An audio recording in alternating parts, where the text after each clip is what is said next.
What's good, everybody? My name is Ronnie J, and welcome to my channel where we discuss life, the world, and whatever y'all toss at me. All are welcome here. We are all inclusive unless you are abusive. On the board for today is co-op gaming in real life. Now, I know not everyone is a big fan of it, but let me tell you why I think it can be great for your mental health, as well as why it needs to make a comeback for good. Full disclaimer, these are my thoughts, and they are not backed by any factual science at all. Finally, Incipiunt Spectaculum. Couch co-op isn't just a nostalgic experience for me. It's the thing that has been enhancing my gaming experience throughout my years as an adult. Now, I use the word couch loosely, as most of the games I've been playing lately have been on PC, and my wife's desk is right next to mine, so it's more like adjacent to each other gaming, sans the couch. As far as the genre, I might be an oddball here, but I would say I'm a fan of either games that are single player or games that you can go online with, but you are still the spotlight. You might think this is contradictory to the title of the video, but let me explain. Playing games with someone by your side can be therapeutic, frustrating, fun, and annoying. Sometimes all at the same time, but the end result will be a great memory. This is especially applicable if it's a new game, because then you have this moment of the blind leading the blind, and the pressure is on for both of you to keep it light and entertaining. My age will show, but I remember waiting outside of GameStop for midnight releases of the games I loved the most, and then heading home, cracking the case open, reading the manual, and playing the game with my siblings, with none of us knowing more than the other, and it was a great time. Now, as an adult, that is incredibly hard to replicate, but there isn't a need to. I know the internet can oversaturate your feeds with things you have even the slightest interest in, so you kind of get spoiled even if you don't want to, but here's the good thing. That doesn't delineate or even ruin the experience once you go into it with your own eyes, ears, and hands. You don't need to replicate those childhood moments if you have them, because we are focused on the new memories and what they can do for you. The therapy comes from a shared experience for both of you. Learning the controls for a new game can be annoying, but if you are chatting it up with a friend, family member, or a coworker, then you are less focused on being perfect and precise and more focused on intuitively remembering your finger placement. Success will come naturally, and this helps your mental health by forgetting about any imperfections, whether you actively seek to fix them or you worry about them constantly. Having fun becomes the core of that moment, and most of it fades away.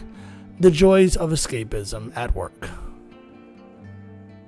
It can go the opposite way, but without any risk, there will never be a reward. This can be a new era for you and the person you choose to share it with. Now, let's say you can't stop thinking about other things. I would say maybe change genres and play something that leans towards your strengths if you want to see progress. But if you want to not overthink the gaming part, play something that is your weakness, but that you can laugh at. I know I'm making it sound hard, but here's an example. I'm good at fighting games, but not survival games. When I need a break from overthinking my opponent's moves, I'll play something like Don't Starve Together with the wife, and she laughs at how I can't grasp the basic recipes and remember what materials go where to make what. It's a good time for both of us, and even if we only play for an hour, it's fun. These sessions don't need to be lengthy, just fun and hopefully impactful. Sometimes revenge is what's needed, so playing a game with beat 'em up options can help with stress relief, and for this, I turn to Monster Hunter Rise.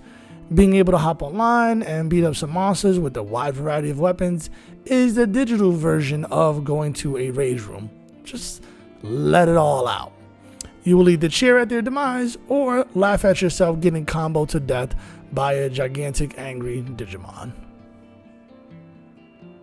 If violence isn't cutting it for you, go the strategic route. Tactical games like Mario and the Rabbids Kingdoms Battle, Fire Emblem, Monster Train, Gears Tactics, and Magic the Gathering Arena could all fill that need for brain stimulation. You won't have time to think troublesome thoughts if you are processing efficiency and working towards completion or whatever goals you may have in mind. This helps with the person by your side because they may be able to see things from a different perspective, and this could carry over to your normal everyday thinking. Many people talk about how if they have shared experiences, or at least believe they do on some level, then it's easier to get along with someone. This can be seen in people who are from the city like me versus small town people. It's an instinct to resonate with someone if they say they are from a place like you, especially if they say they're from Brooklyn. I kid, but there is that note of resonance. You know that person has seen some of the things you've seen, even at a different point in their life, and this makes them somewhat relatable to a degree. So the same can be applicable once you've done some couch gaming side by side. This worked at my job once upon a time. As I had mentioned, we should have a fighting game tournament as a morale booster, and it brought everyone together. It was summertime, Injustice just came out, and you can imagine how much frustration there can be in a call center environment. Matches were held during several lunch breaks, so everyone got to spectate and participate if they wanted. It was a great time, and it's all anyone could talk about for the next 2 weeks, and sometimes a little bit more afterwards. And then everyone was looking forward to the next big morale-raising event, and I can't say that's a bad thing. You'll know if you've ever worked in a call center how much a morale-boosting event can make a difference. Nostalgia aside, you can also take breaks from the game and share stories that correlate to the game. I remember when I was learning combos for Dragon Ball FighterZ, or Dragon Ball FighterZ, however you want to call it, it led to a conversation about anime, Sailor Moon in particular. But then that did a bounce pass to talking about anime we haven't finished, which led to creating a playlist within Crunchyroll, which is now Funimation. And now we have a ritual of watching an episode around dinner or bedtime, unless, of course, we're watching the new Iron Chef that trumps everything. We aren't super consistent with it, but it dominoed from me getting angry about dropping combos to creating something positive. Fighting games have their place as well, but I would say those are best shared when neither of you are good at fighting games, and preferably at an arcade like Dave & Buster's, where if things do turn too salty, you can leave it all there. To wrap this up, if you want to get out and about, I do recommend an arcade because most of them are built for multiplayer and interactive experiences. Even if you suck, doing a bit of Guitar Hero or a Basketball Connect 4 or even throwbacks like Pac-Man and Time Crisis can create great memories.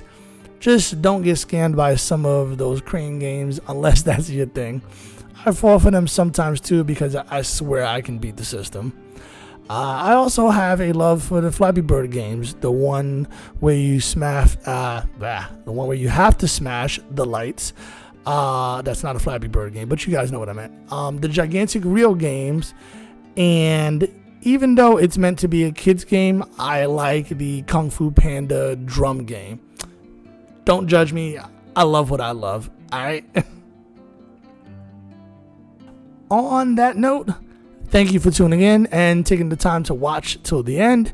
If you didn't like it, please leave a comment down below with your thoughts. But if you liked the video, please tap that thumbs up button, as well as hit subscribe if you want to watch more in the future.